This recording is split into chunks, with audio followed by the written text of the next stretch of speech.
G'day viewers, so I got the little Daihatsu engine out. Unfortunately this bloody CV decided to fall apart. It just popped straight out.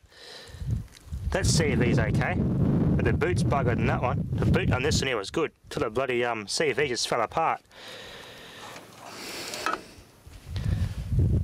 Looks like those seals are chopped out too. Be nice to have that one there lock that side, have a shaft that comes out here and drive a diff. Just have it as a rear wheel drive type setup, like a bloody should be. The radiator was buggered to begin with. It was leaking anyway, but as I removed it, I completely buggered the radiator up totally. So I'm gonna have to get another, put another radiator on this.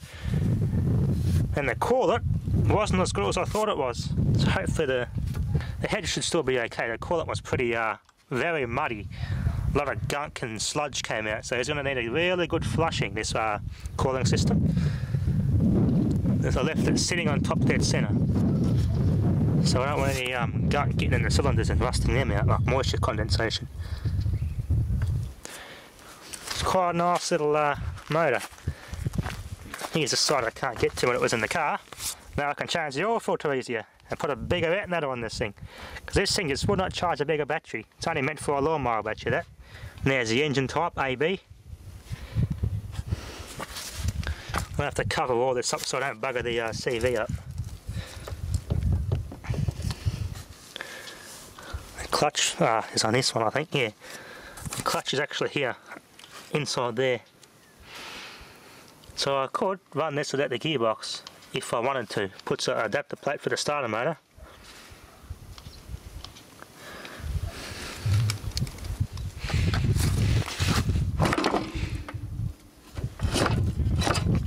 Face it that way so no water sits in that CV.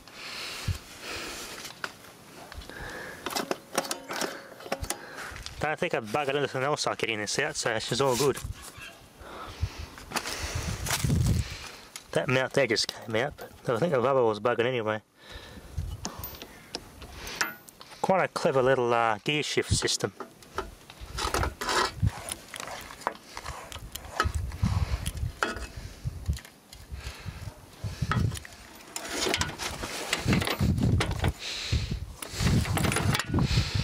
That just turns. Just twist it and then it changes gear.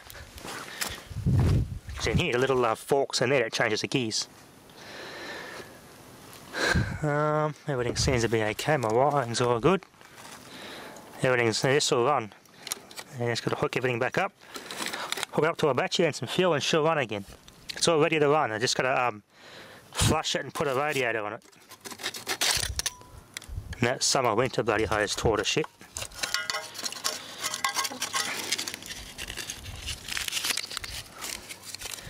Yeah, this hose is original hose too. It's pretty much had it, so I need a new radiator hose, a good flush, and I put a bigger radiator on it. Be better for it then.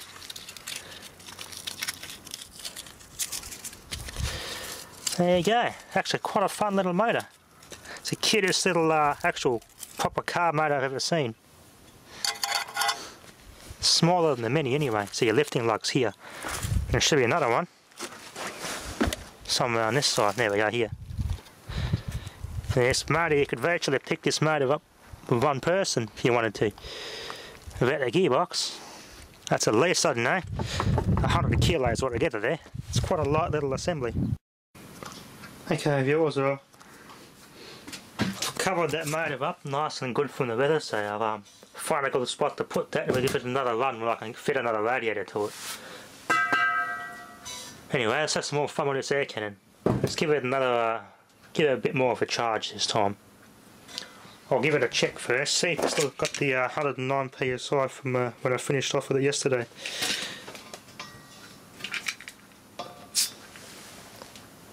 So 11 psi, it's leaked down.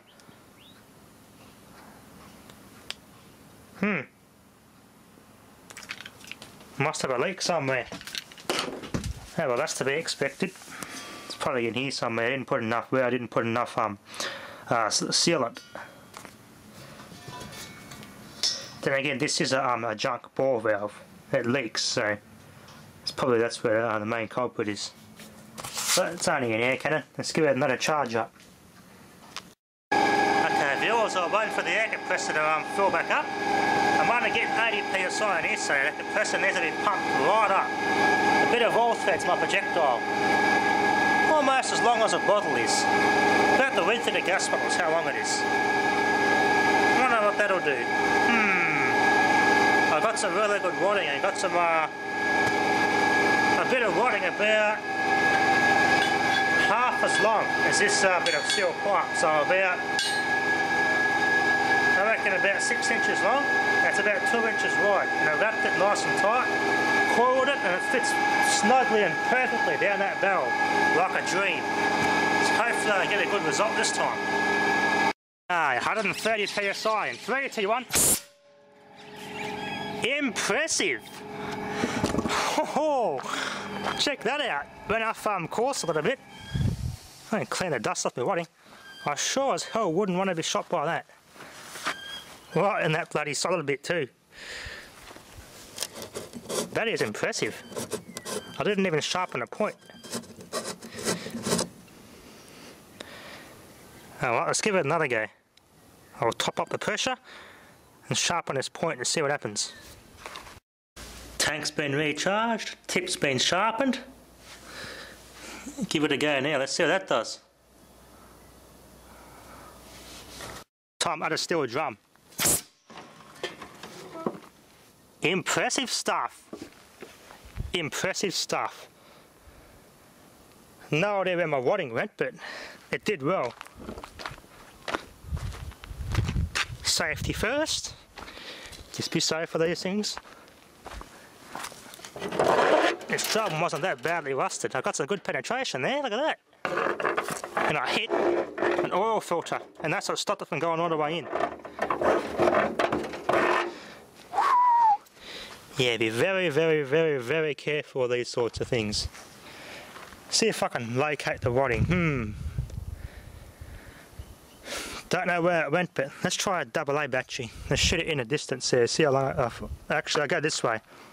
There's a less densely populated. There's a neighbour over there. I don't want to be near the battery. Could end up landing on their roof. So to be on the safe side, I'll fire the battery down that way. Big paddock down there. No one down there. So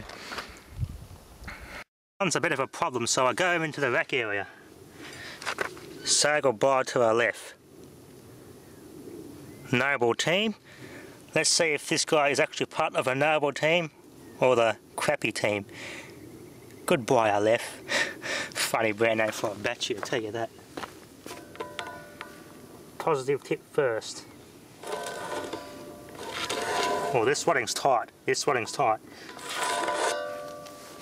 Alright. 3, 2, 1.